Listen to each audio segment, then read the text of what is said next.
I do want to talk about Karoline Leavitt being very upset about something. But first, it's so stressful. Karoline Leavitt, she's so dishonest and we're all screaming.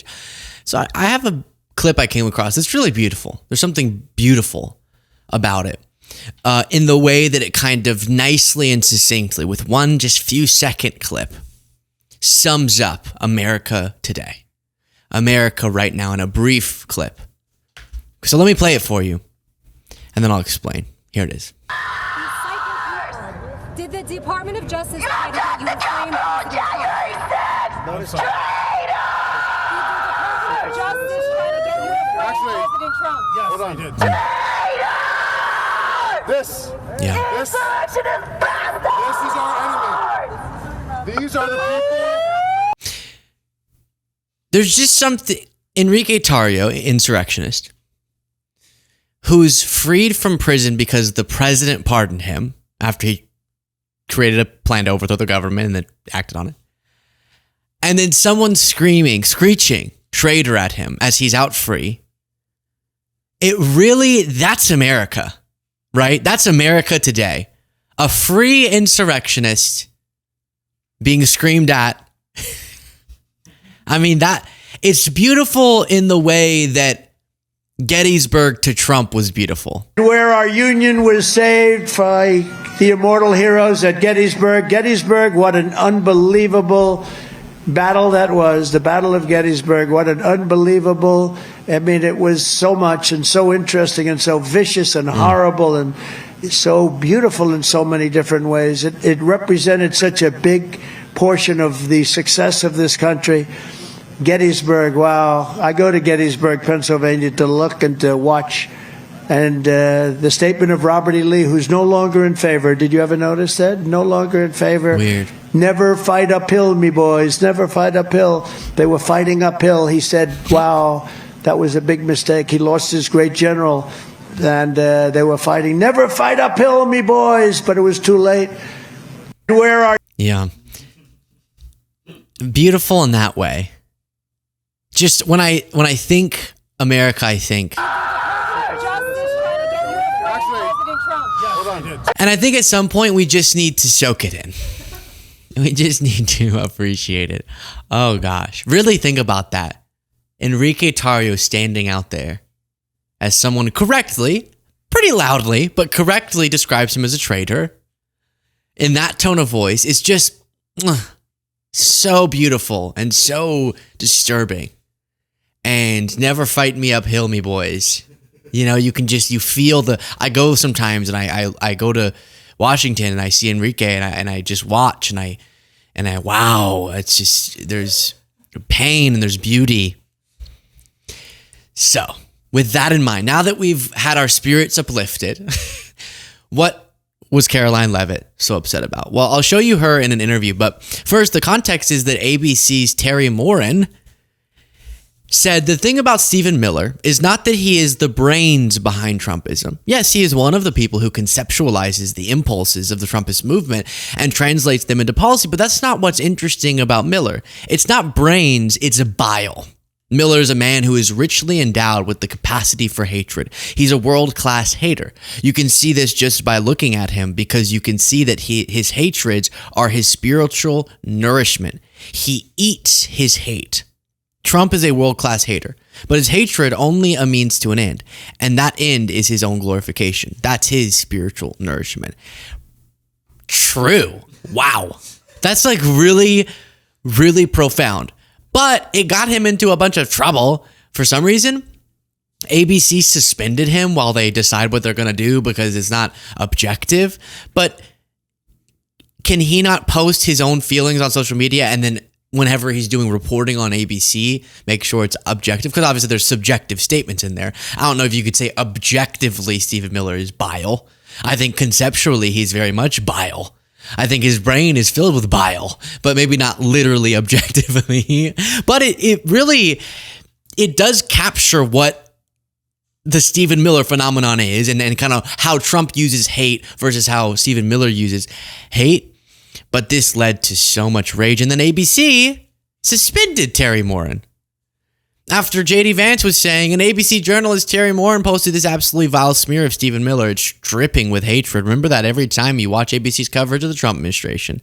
As I get, if Terry Moran's job is supposed to be objective journalism, that's not that, but it's what he said was true.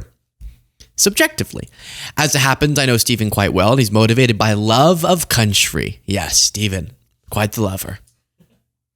Not a lover, not a fighter. He's motivated by a fear that people like Terry Moran make rules that normal Americans have to follow, but well-connected people don't. It's why he fought so hard to get President Trump elected and why he worked so hard to implement the agenda. ABC should apologize to Stephen. What Terry posted is disgraceful. And then Leavitt said, when she'll double down on this on TV, she said last night in a since deleted post, oh, and he deleted it too. Come on, stand by it. So-called journalist Terry Moran went on a rampage against Stephen Miller and called President Trump a world-class hater. That's just obvious, but okay. This is unhinged and unacceptable. We have reached out to ABC to inquire about how they plan to hold Terry accountable, and they suspended him. Here's the statement. ABC News stands for objectivity and impartiality in its news coverage and does not condone subjective personal attacks on others. The post does not reflect the views of ABC News and violate our standards. As a result, Terry Moran has been suspended pending further evaluation. If I were walking down the street, I actually have been walking in a field before, and my foot stepped in a big, thick pile of poo, of crap, of bull crap, real bull crap, not fake news, like real bull crap, right? That came out of a cow or a bull. And my shoe went in it and I went, that's crap. Was that a subjective personal attack against the poo? I don't think so. I just felt that it was very poo-like because it was poo. So I think Moran describing Miller as bile is just him stepping in a big pile of Miller and describing it for what it is. And then Karoline Leavitt went on Fox News to say, this is unacceptable. We here at the Trump administration, we do not stand by personal attacks. Sleepy Joe, Crooked Hillary, Ron DeSantis, Ron DeSanctimonious, Bird Brain, Nikki Haley, Little Marco Rubio, Fat Chris Christie. We do not stand by personal attacks, except for all of the ones that Trump says. Paying for it. Stephen Miller put a post out about the details of the big, beautiful bill, and he was attacked by one of the reporters apparently on ABC. I saw your tweet about it, and you say last night in a since deleted post, so-called journalist Terry Moran went on a rampage against Stephen Miller. What happened, Karoline? Well, ABC is going to have to answer for what their, again, so-called journalist put out on Twitter in the wee hours of the night, calling Stephen Miller vile. They said that President Trump is a world-class hater. And this is, again, coming from someone who is supposed to be an unbiased and professional journalist. This is unacceptable and unhinged rhetoric coming from someone who works at a major television network. We have reached out to ABC. They have... Karoline, you're on Fox News. Is Fox News the right place to go argue this? We will not stand for people who proclaim to be journalists who say personal attacks. Cut to Tucker any night ever back when he was on the air, or Maria Bartiromo, or any of these hosts. Laura Ingraham, any of them.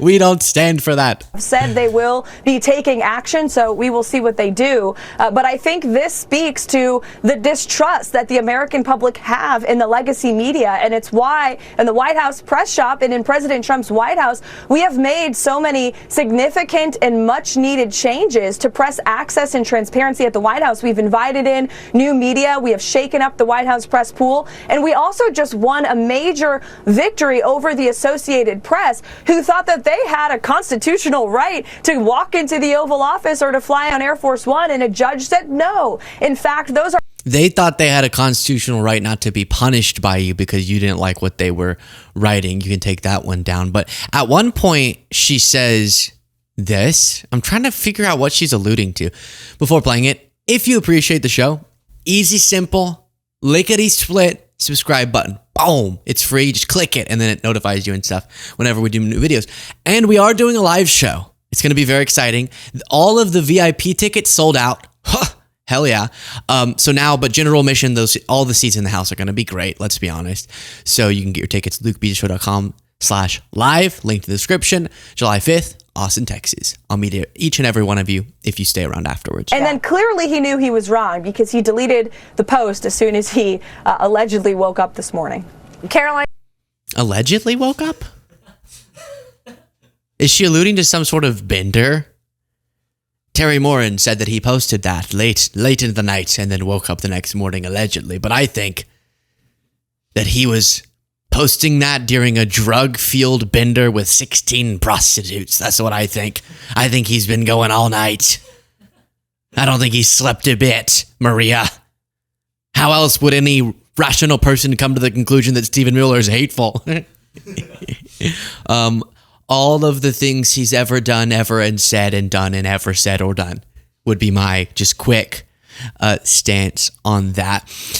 Then moving on to other topics, of course, you can't do an interview with anyone in the Trump administration right now without asking about the Trump-Musk feud. Tomorrow, but Karoline, what I'm trying to understand here is how rough this got, because the president said that Elon Musk disrespected the office of the president. Now, we know that there was real disrespect in a lot of those X posts from Elon Musk, for sure, but did he actually get physical? Was there a fist fight that he body-checked the Treasury Secretary?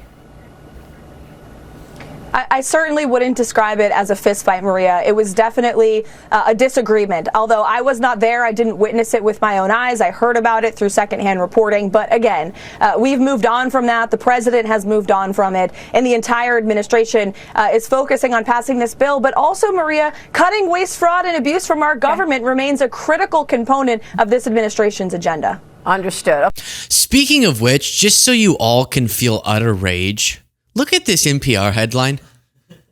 Former Doge engineer says federal waste and fraud were relatively non-existent. Are you kidding me? After all of this? What?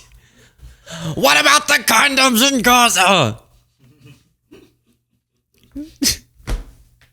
Not even one mouse became transgender? Not even one? The budget's trillions of dollars. You can't say 1 million to transgender mice, not one?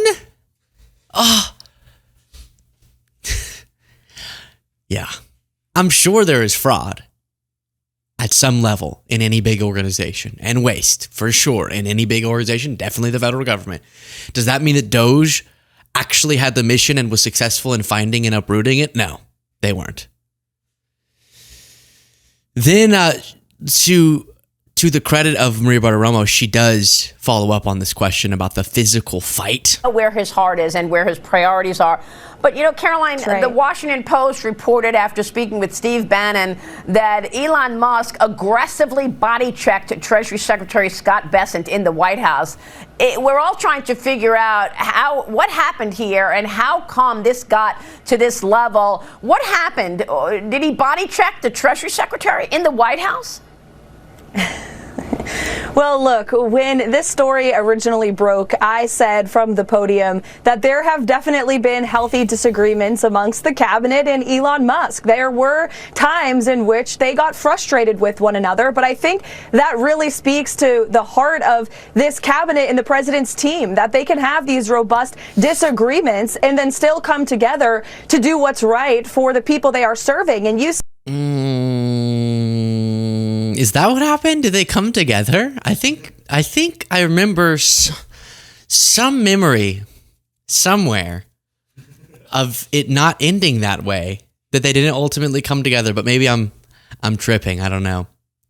That is a crazy, we already went over it so many times, but a crazy anecdote that Musk went with his shoulder into Bessent and then Bessent hit him back and they were shouting and swearing. And Trump could hear it all going down right outside the Oval Office. And it was suspected that Elon maybe was, on something. When President Trump graciously sent Elon Musk back to his companies, Secretary Bessent was there in the Oval Office, along with Secretary Lutnick and Stephen Miller. I was there, the Chief of Staff was there, and we were all hoping for the best for Elon. And I think it's unfortunate that now that he's gone back to his companies, he is lambasting this bill that he was very much supportive of by all accounts. I mean, he never spoke out against it until he went back to his companies. All right, so we've gotten that. I don't need to keep addressing it, but you might be thinking in a moment like this, oh baby, here comes the Democratic Party riding in on a white horse, bravely, proudly, triumphantly, with a weak and diminished and terrible Republican Party. This is their moment to take back the mantle of the working class's voice. With unity in opposition to Trump, with clarity about affirmative vision. Wait, what is this? And I'll say, look, it has plenty of warts, and we're all trying to change those for sure. But the longer we continue this fight, the harder it is for us to actually do what we all want to do, which. So what you're hearing is, it's so depressing. The DNC chair, Ken Martin, because of all the David Hogg stuff and the inner conflict within the Democratic National Committee, he was recorded during a call saying, I don't know if I want to do this anymore. No, this is our moment. We were handing out tacos. We were saying, Siri, play Bad Blood. This was our moment. Ken. Oh no. Just make a difference in this country again. So I deeply respect you, David. I too was looking forward to working with you, but this has created a situation, and I'll be very honest with you, for the first time in my 100 days on this job, and Jessica knows this,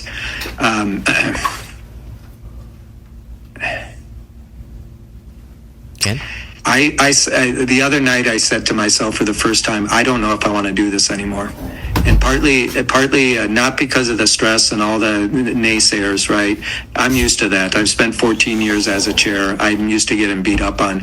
But, you know, this is really everything, you know, from this election, this credentials report, and how Malcolm's been treated in this, to, you know, the fact the election itself, how Shasti and Gina were treated in this. I'm just quite frustrated to be in this position, because what you've done, whether you like it or not, or know it or not, David, is no one knows who the hell I am, right? I'm trying to get my sea legs underneath of me and actually develop any amount of credibility so I can go out there and raise the money and do the job I need to put ourselves in a position to win. And again, I don't think you intended this, but you essentially destroyed any chance I have to show the leadership that I need to. So it's really frustrating.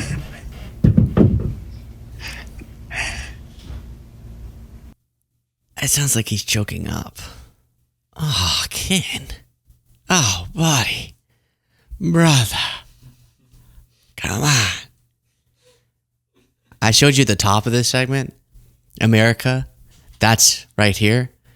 The Republican Party is just in such a bad position, policy-wise, obviously, but then politically, they're doing such bad things, it would be so obvious that the opposition party would rise out of the ashes. And instead, you have the chair of the Democratic National Committee crying on a call, choking up on a call about how terribly things are going, how much inner chaos there is, and how he doesn't necessarily want to do this anymore. Oh, I want hope. Give me hope. And that's in relation, you know, to David Hogg caused controversy. Some of it I liked, which was mixing things up. But I guess for Ken, is it that then all the discussion becomes about David Hogg and he can't... I don't really get the argument. There's a lot that I haven't kept up with, every little detail of the clashes and how they were wanting to redo some of the elections for the leadership in the Democratic Party because some of the procedures, but then it was perceived as backlash against David Hogg for wanting to primary Democrats that could pave the way if they were defeated to younger, fresher Democrats in safer seats. But then people are saying you shouldn't be doing that if you're in the leadership of the Democratic Party, because you should be focusing on just getting elected Democrats against Republicans and not weighing in on the primaries. And then it became a whole David Hogg against the party. And then people were saying he was misleading people about it. So there's all this stuff. And it's so sad and disheartening to see that the opposition that we need in this moment can't really get its wits about itself. So then how, if we can't even get Ken to feel like he is ready to lead, how are we gonna defeat Trump or Trumpism? I don't know. Very disheartening. But this is a fun little AI clip of Biden to boost your mood, talking about the Elon-Trump clash. I saw Trump and Elon feuding, and these guys are such whiny losers, they won't even talk to each other on the same website. I'm getting tired of switching tabs. Just kidding, I don't know what tabs are. Yeah, that's AI. It's scary because it's convincing. I mean, you can kind of tell it's something weird, but it's going to be so hard to distinguish real from fake. I just found that out. Guys, I have a new take. AI is crazy. Share your thoughts in the comments.